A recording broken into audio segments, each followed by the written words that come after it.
Bonjour à tous, nous poursuivons aujourd'hui avec la 11e et la dernière Mishnah du 13e Pérek de la Masechet Ktuvot. Akol Ma'alim l'Eretz Israël. À la suite de ce que nous avons vu dans la Mishnah précédente, Akol Ma'alim, c'est-à-dire tout le monde, peut obliger, un homme peut obliger sa femme, peut obliger sa famille à quitter son pays pour aller vers Eretz Israël. Mais on ne peut pas obliger sa famille à sortir d'Eretz Israël.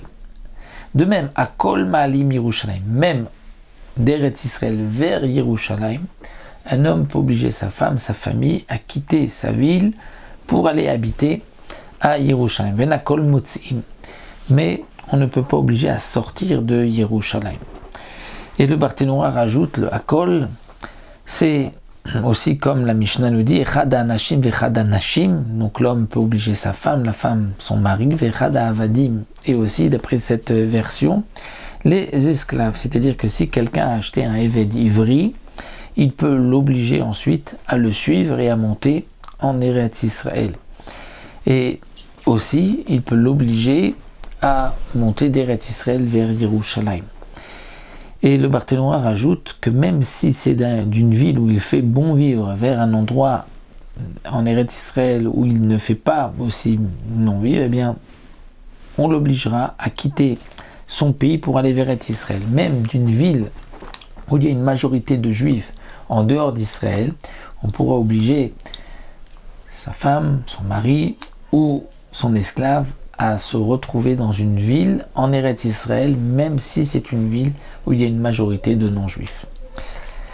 La Mishnah continue en nous disant aussi, alors juste un petit point, que se passe-t-il si la femme n'accepte pas?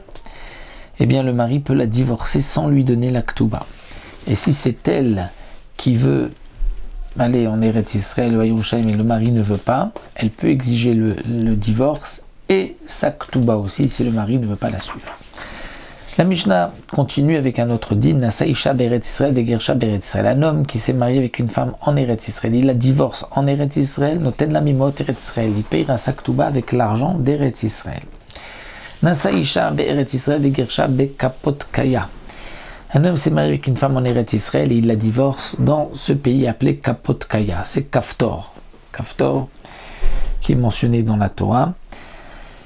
Eh bien, Noten la Mimot Eretz Israël, il lui donnera de l'argent d'Eretz Israël. Étant donné qu'il s'est marié avec elle en Eretz Israël, il lui donnera l'argent d'Eretz Israël.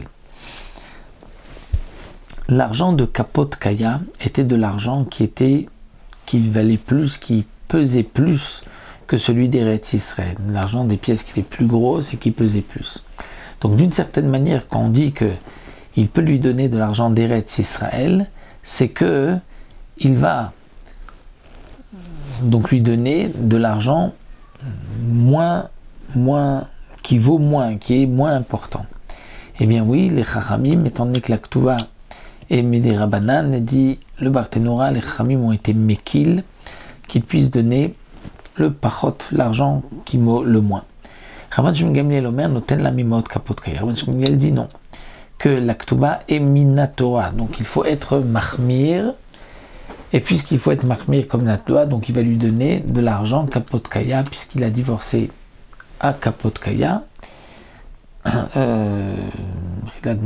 le cas où il s'est marié à kapot kaya, mais il divorce en Eretz Israël, il devra lui donner de l'argent de kapot kaya. Donc d'après Tanakama, j'ai peut-être sauté une ligne, Nasa Isha, il s'est marié avec une femme en Eretz Israël et il l'a divorcé Gebe Kapot Kaya, il lui donnera de l'argent d'Eretz Israël.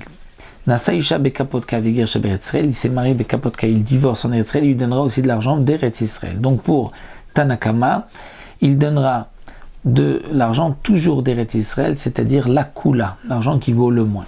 Rabban Shimon Gamliel Omer, non, Natan la Mimot Kapot Kaya. Rabban Shimon Gamliel nous dit que il lui donnera de l'argent de Kapot Kaya, c'est-à-dire pour Rabban Shimon Gamliel, il sera mahmir, il lui donnera de l'argent le plus qui vaut le plus. Donc peu importe s'il s'est marié en Eretz Israël et qu'il divorce en Kapot Kaya, ou s'il divorce en Eretz Israël alors qu'il s'était marié en Kapot Kaya. Dernier cas de la Mishnah, Nasa Isha be Kapot Kaya vegirsha be Kapot Kaya noten la mimaot Kapot Kaya.